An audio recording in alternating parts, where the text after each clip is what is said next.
Johnson and Johnson company દ્વારા CSR એક્ટિવિટીના ભાગરૂપે SSG hospital ખાતે ટ્રેનિંગ વેન મૂકવામાં આવી છે, જેમાં SSG હોસ્પિટલના વિવિધ ડિપાર્ટમેન્ટના તબીબોને પ્રાઇમરી ટ્રેનિંગ મળી રહે તેવા હેતુ સાથે ટ્રેનિંગ વેન મૂકવામાં આવી છે, જેમાં ઓપરેશન માટે સ્ટિચિસ લેવાની પ્રાથમિક કામગીરી હાથ ધરવામાં આવી છે, જેમાં SSG હોસ્પિટલના ગાયનેક,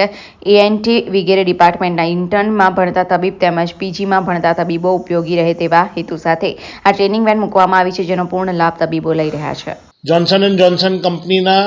આયોજન રૂપે અને એક CSR ઇનિશિયેટિવ રૂપે અત્રે એક ટ્રેનિંગ વેન આવેલ છે, જેની અંદર સર્જરી, ઓપ્સ ગાયનેક, ENT વગેરે તબીબોને અલગ અલગ પ્રકારના સૂચર મટીરિયલ, અલગ અલગ પ્રકારના ટાંકા લેવાની પ્રાઇમરી ટેકનિકથી જોન્સન એન્ડ જોન્સન કંપનીના તજજ્ઞો અત્યારે ટ્રેનિંગ આપે છે. અને આ એક મોબાઈલ બસ છે, ખૂબ જ મોટી વોલ્વો સ્ટાઇલની બસ, કે જેની અંદર અલગ અલગ વર્કિંગ સ્ટેશનો બનાવવામાં આવ્યા છે અને ત્યાં SSG હોસ્પિટલના રેસિડન્ટ તબીબોને હેન્ડ્સ ઓન ટ્રેનિંગ આપવામાં આવે છે.